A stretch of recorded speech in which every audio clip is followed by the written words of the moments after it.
దేవుని చేతి రాత పరిశుద్ధ గ్రంథంలో 4 సందర్భాలలో రాయబడినట్లుగా మనము గమనించవచ్చు. మోషేకు దేవుడు ధర్మశాస్త్రాన్ని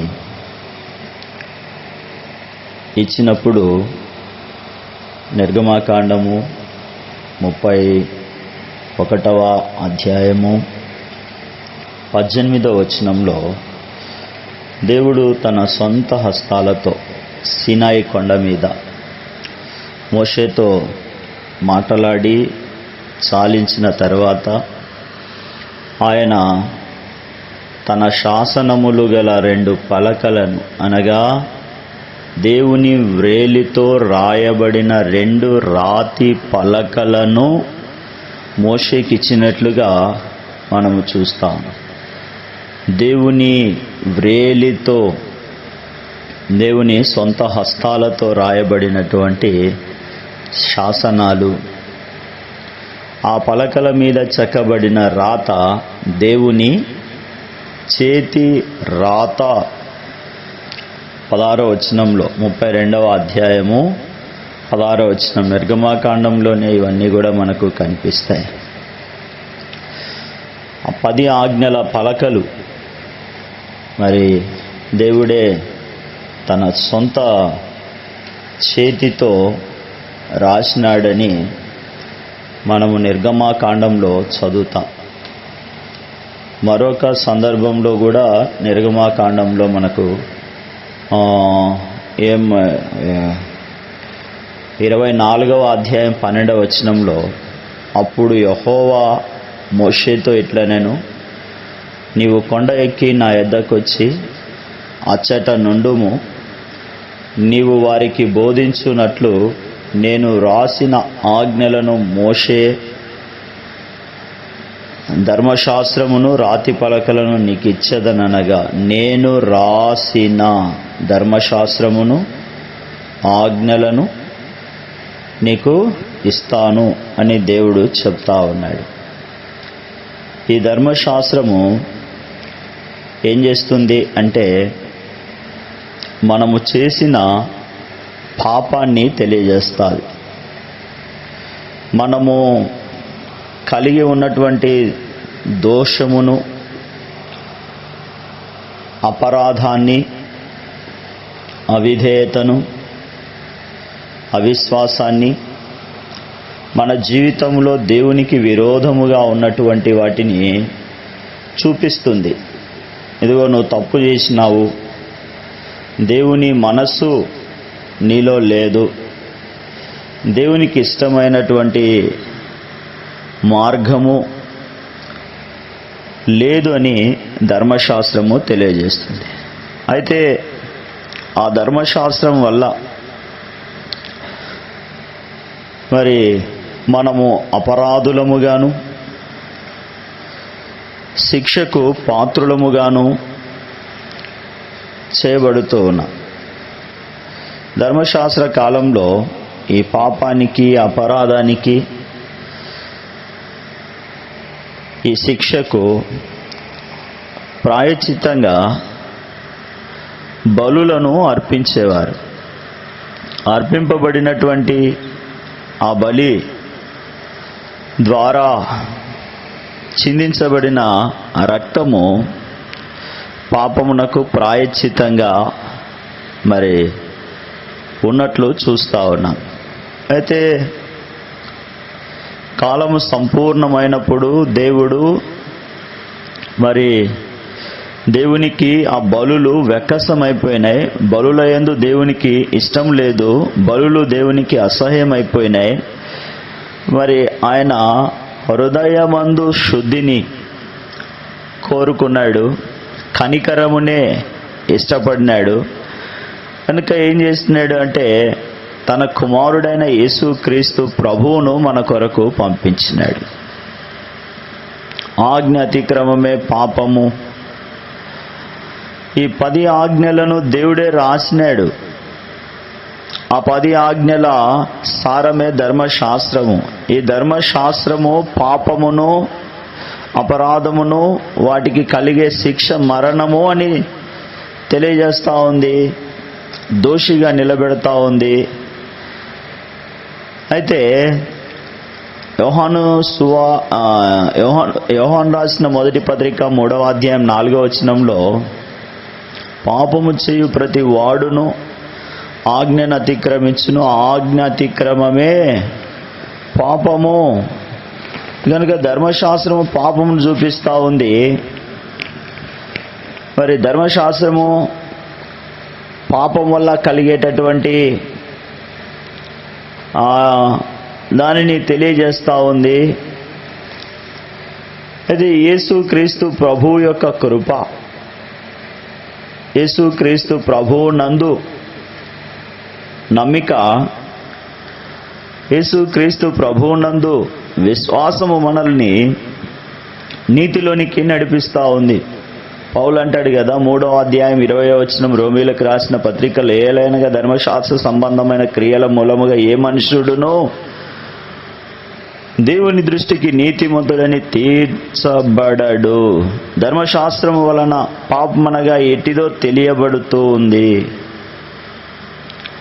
ధర్మశాస్త్రము మరి నీతిగా మార్చలేదు. ధర్మశాస్త్రము ఎవరిని దేవుని యొద్దకు తీసుకొని వెళ్ళలేదు. దేవుణ్ణి చూసేటటువంటి భాగ్యము కలగజేయదు. అపరాధము విస్తరించినట్లు ధర్మశాస్త్రము ప్రవేశించింది.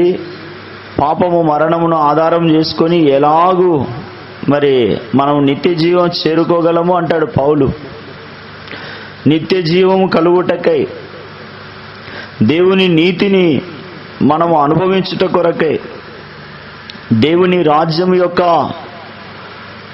మహిమను, దేవుని రాజ్యం యొక్క వెలుగును, దేవుని రాజ్యం యొక్క సత్యమును, దేవుని రాజ్యం యొక్క నిత్య జీవమును మనము అనుగ్రహ ఐశ్వర్యముగా పొందుట కొరకే రోమీలకు రాసిన పత్రిక 5వ అధ్యాయం 20వ వచనం 2వ వరుసలో నీతి ద్వారా కృపయు నిత్య జీవము మన ప్రభు అయిన యేసుక్రీస్తు మూలముగా ఏలు నిమిత్తం పాపం ఎక్కడ విస్తరించెనో అక్కడ కృప అపరిమితముగా విస్తరిస్తూ ఉండుట మనము గమనిస్తూ ఉన్నాం. కాబట్టి ఏమందుము ధర్మశాస్త్రము పాపమేమాయనా అట్లనరాదు. ధర్మశాస్త్రము పాపమేనా, ధర్మశాస్త్రం వల్లనే కానీ పాపం ఎట్టిదో నాకు తెలియకపోను. ఆశింపవద్దని ధర్మశాస్త్రము చెప్పని ఎడల దురాశను ఎట్టిదో నాకు తెలియకపోవును. ఇది ధర్మశాస్త్రం యొక్క దానిని బట్టి. కాబట్టి ఈ ధర్మశాస్త్రం వల్ల దేవుని చేతి వ్రాత చేత రాయబడినటువంటి ఆ 10 ఆజ్ఞలు మరి మనల్ని పాపముగా చూపిస్తూ ఉంది. దానిని రద్దు చేయడానికే మరణ శాసనము రాసిన వాడే దానిని రద్దు చేయడానికి మరి ఆ శిక్షనంతటినీ కొట్టివేయడానికి 8వ అధ్యాయము 3-4 వచనాలు కలిసే ఉంటాయి. పాప పరిహారము నిమిత్తము దేవుడు తన సొంత కుమారుణ్ణి పాప శరీరాకారముతో పంపి ఆయన శరీరమందు పాపమునకు శిక్ష విధించెను. దేవుని కుమారులుగా చేయబడ్డ కొరకే ప్రభు అయిన యేసు క్రీస్తు దేవుని ప్రేమను రుజువు చేయుట కొరకే పాప మరణ నియమములను క్రీస్తు యేసు నందున్న జీవము యొక్క ఆత్మ ద్వారా కొట్టివేయుట కొరకే దేవుడు మరి తన కుమారుణ్ణి మన కొరకు అనుగ్రహించినాడు.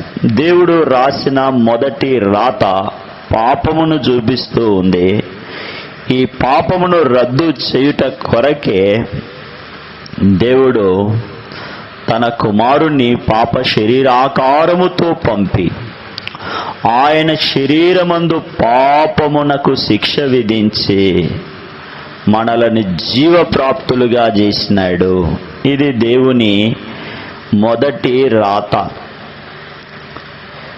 రెండవ రాత కూడా మనం చూస్తాం. దేవుడు రెండవ సందర్భములో రాసినటువంటి రాత. దేవుడు రాసిన రాతలు పరిశుద్ధ గ్రంథములో 4 సందర్భాల్లో ఉన్నాయి. దేవుడు సరిగా రాయలేదు, నా నుదిటి మీద రాత అని అంటున్నారు కదా. దేవుడు రాసింది నుదిటి మీద కాదు, మొదట పలకల మీద రాసినాడు. అది పాపమును చూపిస్తూ ఉంది. రెండవదిగా దానియేలు గ్రంథము 5వ అధ్యాయము, ఇక్కడ మనకు రెండవ సందర్భంలో దేవుడు రాయుట మనకు కనిపిస్తుంది. 18వ వచనము నుండి చూస్తే, మరి దేవునికి ప్రతిష్ఠితమైనటువంటి వాటిలో, దేవునికి ప్రతిష్ఠితమైనటువంటి వాటిని అపవిత్రపరిచినప్పుడు దేవుని రాత గోడ మీద కనిపిస్తూ ఉంది.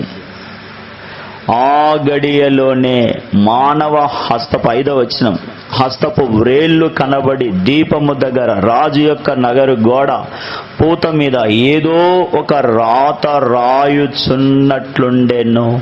రాజు ఆ హస్తము రాయుట చూడగా అతని ముఖము వికారమాయెను. అతడు మనస్సునందు కలవరపడగా అతని నడుము కీళ్ళ నందలి అతని మోకాళ్ళు గడగడ వణుకుచు కొట్టుకొనుచుండెను. చూడండి, దేవుని స్తుతించక, దేవునికి సర్వోన్నతునికి ప్రతిష్ఠితమైనటువంటి పాత్రలలో, మరి వెండితో, ఇత్తడితో, ఇనుముతో, కర్రతో, రాతితో చేయబడిన దేవతలను స్తుతించుట కొరకై తన స్నేహితులతో మరి విందు ఏర్పాటు చేసుకొని, సర్వోన్నతుడు, సర్వశక్తుడు, మార్పు లేనివాడు, భూమిని కదలకుండా స్థిరపరిచినటువంటి దేవుని ప్రతిష్ఠిత పాత్రలను మాట్లాడలేని, వినలేని, చూడలేని, గ్రహింపులేని ఆ విగ్రహాల ముందు అలాగూ అపవిత్రమైన విధానములో ప్రవర్తిస్తూ ఉంటే దేవుని హస్తపు వేళ్ళు గోడ మీద రాయడం చూస్తాం. బెల్షాసరు తండ్రి అయిన నెబుకద్నెజరుకు దేవుడు చేసిన విషయం ఎరిగి దేవునికి లోబడక తన్ను తాను హెచ్చించుకొని ఆ రాజు దగ్గర ఉండేటటువంటి రాణులు, ఉపపత్నులు, యెరూషలేములోని దేవుని మందిరము నుండి తెచ్చిన ప్రతిష్ఠిత పాత్రలలో ద్రాక్షారసం పోసి త్రాగుతూ మరి తన దేవతలను స్తుతిస్తూ ఉన్నప్పుడు మానవుని హస్తము వ్రేళ్ళు కనబడి గోడ మీద రాస్తూ ఉన్నాయి. ఆ రాత పేరే మెనే టెకెల్ ఉపార్షిన్. దీని భావము, దేవుడు నీ ప్రభుత్వ విషయములో దేవుడు కరుణాసంపన్నుడయ్యుండి నీవు గ్రహింపగలిగి, బుద్ధి కలిగి, మార్పు నొంది, హృదయమందు దైవ భయము కలిగి, సత్యవంతునికి, యథార్థవంతునికి, నీతిమంతుని కొరకు జీవిస్తావని నీ చేతికి ప్రభుత్వాన్ని అప్పగిస్తే నీవు ఆ ప్రభుత్వం వల్ల కలిగినటువంటి అధికారాన్ని, ఆ అధికారం వల్ల సంప్రాప్తమైనటువంటి దానిని దుర్వినియోగం చేస్తూ ఉన్నావు. ఎలాగ దుర్వినియోగం చేస్తున్నావంటే, ప్రతిష్ఠితమైనటువంటి యెరూషలేములోని దేవుని మందిరములో నుండి తెచ్చిన ప్రతిష్ఠిత పవిత్ర ఉపకరణములలో, సువర్ణ పాత్రలలో ద్రాక్షారసము పోసి తాగేటట్లుగా రాణులను, ఉపపత్రులను, అధిపతులను ఏర్పాటు చేసుకొని చేస్తూ ఉంటే, వ్యర్థమైన దాని యందు ఆనందిస్తూ ఉంటే, జీవము కలిగిన దేవుడు, మాట్లాడే దేవుడు, మహామహిమను కలిగి ఏ నరుడు ఎన్నడూ చూడనటువంటి అమరత్వం కలిగిన ఆ అద్వితీయుడు మౌనంగా ఉంటాడా? ఉండడు కదా. చూడండి, హస్తపు వ్రేళ్లు కనబడి దీపము దగ్గర రాజు యొక్క గోడ మీద, ఆ నగరు గోడ పూత మీద ఏదో ఒక రాత రాయొచ్చు. ఏంటా రాత? మెనే టెకెల్ ఉపార్షిన్. దాని అర్థము భావము చెప్పేవాడు కూడా నీ రాజ్యములో, నీ ప్రభుత్వములో, నీ అధికారములో, నీ దగ్గర ఉన్నటువంటి వాళ్ళకి ఎవరికి చేత కాలేదు, ఎవరు చెప్పలేకపోయినారు, ఎవరికీ తెలియదు. ఆ భాష ఏంటో, దాని అర్థం ఏంటో, దాని భావం ఏంటో వివరించలేదు, గ్రహించలేదు. భయముతో గడగడ కీళ్ళు మోకాళ్ళు అతని నడుము కీళ్ళనందలి అతని మోకాళ్ళు గడగడ వణుకుచు కొట్టుకొనుచు ఉన్నాడు. మనస్సులో కలవరపడుతా ఉన్నాడు. ముఖము వికారమైపోయింది. అర్థమైపోయింది ఇది దేవుని చేతి రాత అని. ఆ శరీరములో ఉన్న దేవుని ఆత్మ తెలియజేసేసింది. తప్పు చేసినావు రాజా, తప్పు చేసినావు. దేవుని రాత అర్థం చెప్పేవాళ్ళు కూడా ఆ ప్రభుత్వములో లేరు. అలాగే తెలిసిందంతా కూడా భ్రమపరిచి పబ్బము గడుపుకునేటటువంటి వాళ్ళు మాత్రమే ఈ బెల్షాసర్ యొక్క ప్రభుత్వములో ఉన్నారు. ఆయన యొక్క దాంట్లో ఆయన ఏర్పాటు చేసుకున్నటువంటి ఆ సమూహములో వాళ్ళు ఉన్నారు. చూడండి, దేవుడు మరి రాసినటువంటి ఆ రాతకు మిగుల భయాక్రాంతుడై తన అధిపతులను విస్మయమందునట్లుగా ముఖ వికారము గలవాడై మరి తన దగ్గర ఉన్న తన ఆస్థానములో ఉన్న వారందరినీ పిలిచినాడు. శగునగాండ్రను పిలిచినాడు, గారడి విద్య చేసే వాళ్ళని పిలిచినాడు, మాటలతో మరి చెప్పి ఏవో చేసేటటువంటి జ్యోతిష్యులను పిలిచినాడు. ఎవ్వని వల్ల కాలేదు. అయితే ఆ సందర్భములో శ్రేష్టమైన దైవిక స్వభావము కలిగి, దైవికమైన బుద్ధి కలిగి, కఠినమైన ప్రశ్నలకు సహితం ఉత్తరమిచ్చే జ్ఞానమును తెలివిని కలిగిన మరి ఒకడున్నాడు. ఆయన పేరే దానియేలు. ఆయన కాలములో నెబుకద్నెజరు యొక్క ప్రభుత్వము మహద్దశకు పోయింది. నెబుకద్నెజరు అన్నాడు, దానియేలు దేవుడని గ్రహించినాడు. నెబుకద్నెజరుకు ఒక గుణపాఠము నేర్పించినాడు.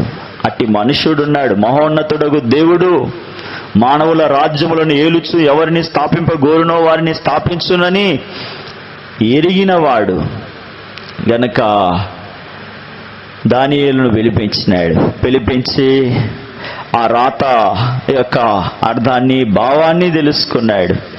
ఏంటి అంటే, దేవుడు నీ ప్రభుత్వ విషయములో నిన్ను లెక్క చూచి పులి స్టాప్, ఎండ్ కార్డ్, శుభం కార్డ్ వేసేసినాడు, ముగించినాడు. త్రాసులో తూచగా తక్కువగా కనపడతా ఉన్నావు. నీ రాజ్యము నీ యొద్ద నుండి మాదీయులకు అప్పగింపబడింది. ఆ రాత్రి బెల్షాసరు ఏమైపోయాడంటే హతుడై చనిపోయినాడు కదా. ఈ రాత, ఈ రెండవ రాత రాజనగరు గోడ పూత మీద కనిపించిన ఆ రాత శిక్షను చూపిస్తూ ఉంది. ధర్మశాస్త్రములో శిక్ష చూపింపబడతా ఉంది. ధర్మశాస్త్రము యొక్క శిక్ష రోమీలకు రాసిన పత్రిక 3వ అధ్యాయము 19వ వచనంలో మనం చూస్తాం. ప్రతి నోరు మూయబడునట్లును సర్వలోకము దేవుని శిక్షకు పాత్రులగునట్లును ధర్మశాస్త్రము చెప్పుచున్న వాటన్నిటినీ ధర్మశాస్త్రమునకు లోనైన వారితో చెప్పుచున్నాడని చూడండి. ప్రతి నోరు, ప్రతి ఒక్కరూ మరి గ్రహింపు కలిగి మరి తెలుసుకొనేటట్లుగా స్వార్థ ప్రయోజనాల కొరకు స్వార్థ చింతనతో భ్రమ పెట్టి, బాధ పెట్టి, కలవరపెట్టి, అభ్యంతర పెట్టి, ఆయాసపరిచి జీవిస్తూ అధికారం పొందాలనుకుంటూ ఉన్నారేమో. అది అనుగ్రహించేవాడు దేవుడే. దానిని ఎవరికి ఇయ్యాలని నిశ్చయించినాడో ఆయన వారికే ఇస్తాడు. వారినే లెక్క అడుగుతారు. వాళ్ళు హద్దు మీరి ప్రవర్తిస్తే 2 రెక్కలు ఎరగొడతాడు. యోహాను సువార్త 8వ అధ్యాయము 4-5 వచనాల్లో మనం చూస్తాం కదా, పాపమందు పట్టబడిన సహోదరి కదా, పాపములో పట్టబడింది ఆమె. ధర్మశాస్త్రం అంటా ఉంది రాళ్ళు తీసుకొని కొట్టమంటా ఉంది.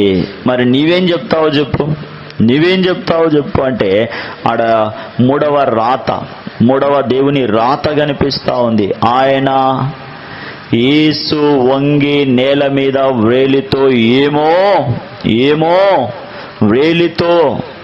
ఏమో నేల మీద రాస్తా ఉన్నాడు. ఏదో రాస్తా ఉన్నాడు. ఏమిటా రాత? విమోచన రాత. ఈ లోకంలో ఉన్నప్పుడు శాస్త్రులు, పరిశ్రయులు వ్యభిచారమందు పట్టబడిన స్త్రీని తోడుకొని వచ్చి, బోధకుడా ఈ స్త్రీ వ్యభిచారం చేస్తూ ఉంటే పట్టబడింది. అయితే ధర్మశాస్త్రము దేవుని చేతి రాత, పాపం చేసిన వారికి శిక్ష అని చెప్తూ ఉంది.